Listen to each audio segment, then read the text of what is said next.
दोस्तों इस वीडियो में ई रूपी के बारे में पूरी जानकारी देंगे आपको कि क्या होता है ई रूपी, कैसे यूज कर सकते हैं इसको, किस बैंक में और कहां कहां यूज हो रहा है। ई रूपी से फायदा अगर है तो इसका नुकसान भी है, तो फायदा और नुकसान के बारे में भी जानेंगे। आरबीआई नोटों की छपाई में कितना पैसा खर्च करता है और 50, 100, 200, 500, 2000 के 1000 नोट छापने में कितना पैसा लगता है हर साल, इसके बारे में जानकारी देंगे। तो नमस्कार दोस्तों, मैं हूं राहुल सिंह। अगर आप इस वीडियो को पूरा देखेंगे तो बहुत सारी जानकारी मिलेंगी आपको। तो एक रिक्वेस्ट आपसे, ये वीडियो को जरूर पूरा देखें। जब से नोटबंदी हुई, लोग डिजिटल पेमेंट पर ज्यादा डिपेंड हो गए हैं। चाहे सब्जी दुकान हो, चाहे ग्रोसरी शॉप है, किसी को पैसे ट्रांसफर करने हो, लोग बैंक जाना तो भूल ही गए। और यही कारण है कि लोग यूपीआई पेमेंट करना ज्यादा प्रेफर कर रहे हैं। और अगर आप किसी से कैश मांग ले तो शायद ही किसी के पास कैश मिलेगा। और यही कारण है कि किसी भी एटीएम में चले जाइए, आपको एटीएम में पैसा जरूर मिल जाएगा। जो कि आज से लगभग 2 या 3 साल पहले हमें लंबी लाइन लगाने के बाद एटीएम में कैश मिलता था, या फिर नो कैश का बोर्ड देखने को मिलता था। अब तो हमारा मोबाइल ही हमारा बैंक हो गया है, हमारा वॉलेट हो गया है। इसके बावजूद भी हमें कई दिक्कतों का सामना करना पड़ता है। कई बार हम पेमेंट करते हैं तो पेमेंट फेल्ड हो जाता है या पेमेंट पेंडिंग में चला जाता है। कई बार तो ऐसा होता है कि हम पेमेंट करने जाते हैं और हमारा इंटरनेट ही नहीं चलता है, तो उससे पेमेंट नहीं हो पाता है। उस समय हमारे दिमाग में ध्यान आता है कि अरे काश हमारे पास कैश होता, तब हमारा काम आसानी से हो जाता। या फिर कोई ऐसा डिजिटल प्लेटफॉर्म होता जिसमें ना इंटरनेट की जरूरत पड़ती, ना ही बैंक की जरूरत पड़ती, सीधा स्कैन करो और पेमेंट चला जाए। तो दोस्तों, आपकी प्रॉब्लम को आरबीआई ने समझ लिया है और उस प्रॉब्लम को सॉल्व करने के लिए एक ऐसा डिजिटल प्लेटफॉर्म लॉन्च किया है जिसमें ना ही आपको इंटरनेट की जरूरत पड़ेगी और ना ही किसी बैंक की जरूरत पड़ेगी। तो हाँ दोस्तों, आप सही समझ रहे हैं। और आज हम बात करेंगे ई रूपी के बारे में। ई रूपी को पायलट बेसिस पर 1 दिसंबर से शुरू कर दिया गया है, जिसको पहले फेज में आईसीआईसीआई, एसबीआई, यस बैंक और आईडीएफसी फर्स्ट बैंक के साथ दिल्ली, मुंबई, बेंगलोर और भुवनेश्वर में लॉन्च किया गया है।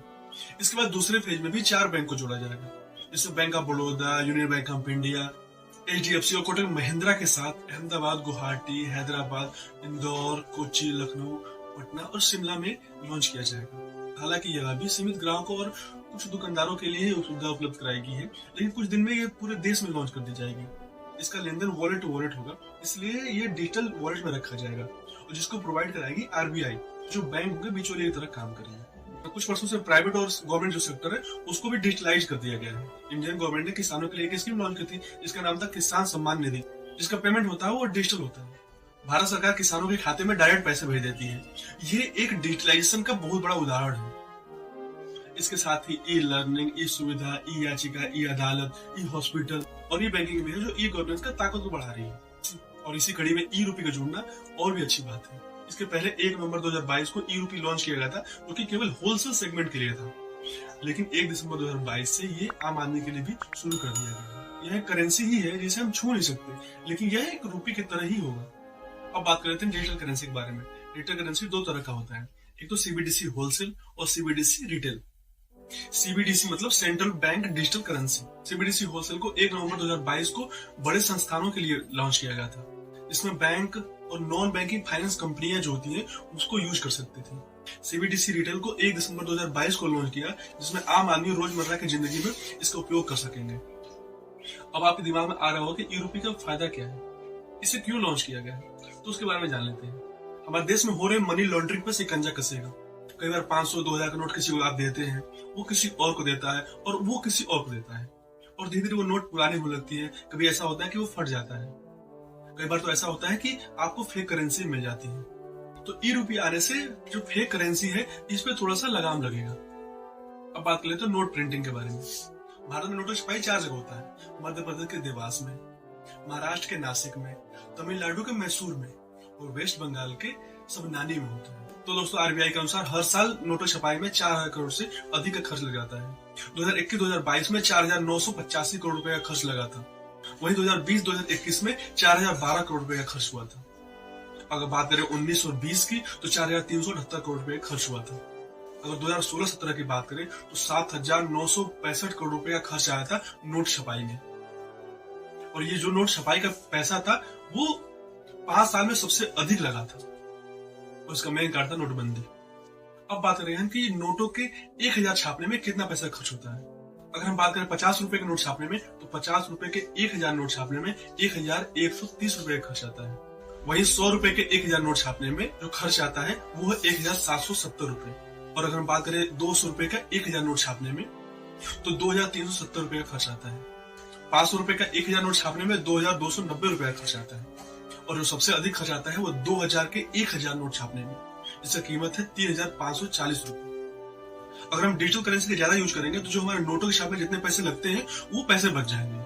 आरबीआई के अनुसार जो नोटों की लाइफ होती है वो 2 से 10 साल के बीच में होती है। 10 साल के बाद उन नोटों का आप यूज ही नहीं कर सकते, क्योंकि वो इस्तेमाल करने लायक रहता ही नहीं है।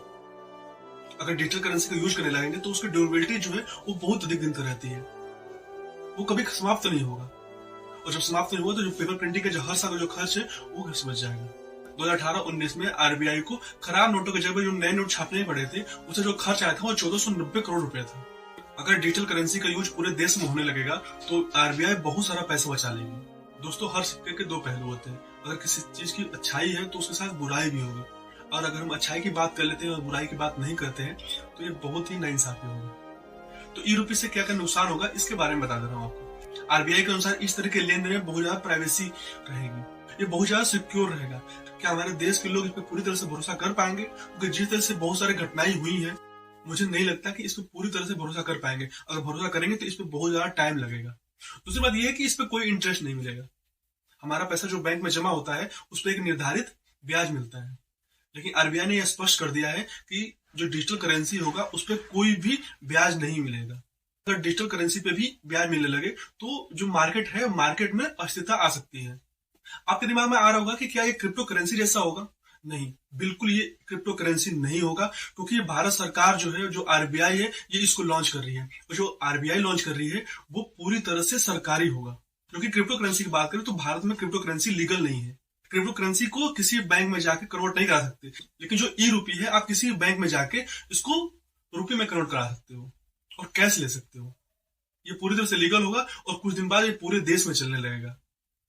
तो अभी के लिए इतना ही। नमस्कार।